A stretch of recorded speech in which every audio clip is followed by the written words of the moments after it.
అర్థమైందే. కాబట్టి ఎప్పుడైతే అన్యదేవ తత్ విదితాత్, తెలిసిన దానికంటే అది వేరైనది, తెలియని దానికంటే అది వేరైనది. ఎందుకని?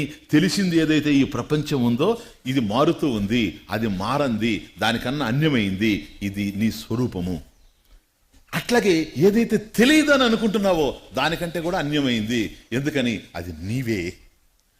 నీకన్నా అన్యంగా ఉండి నువ్వు తెలుసుకునేది కాదది, అది కంప్యూటర్ జ్ఞానం కాదది, నీకన్నా వేరైంది కాదు, అది నీవే.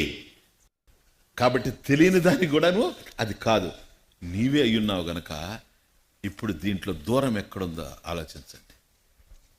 నిన్ను తెలుసుకోవడానికి దూరమేమో కానీ, ఎందుకంటే నాకన్నా అన్యంగా ఉన్నావు గనక కంప్యూటర్ని తెలుసుకోవడానికి దూరమేమో కానీ ఇక్కడ డిస్టెన్స్ ఈజ్ నాట్ ఇన్వాల్వ్డ్.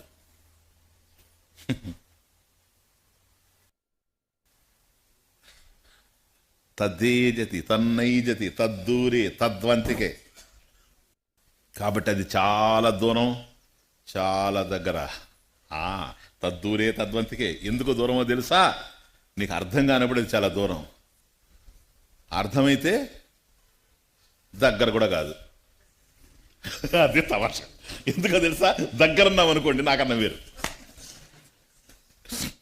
అది అండర్స్టాండ్ చేసుకోవడానికి. అది దూరము దగ్గర రెండు లేవు అని అర్థం. ఎప్పుడైతే దూరం లేదో దగ్గర లేదు, దగ్గర లేదు దూరం లేదు, దూరము దగ్గర రెండు అనేది రిలేటివ్గా మనం వాడుతూ ఉన్నాం వ్యవహారికంగా అర్థం చేసుకోవడానికి. ఇది నీ స్వరూపమే. కాబట్టి నీకెక్కడ దూరం లేదు. ఇది జ్ఞానం. ఇది గనక కలిగింది అంటే ఇక జీవితంలో పొందవలసింది రెండవది లేదు.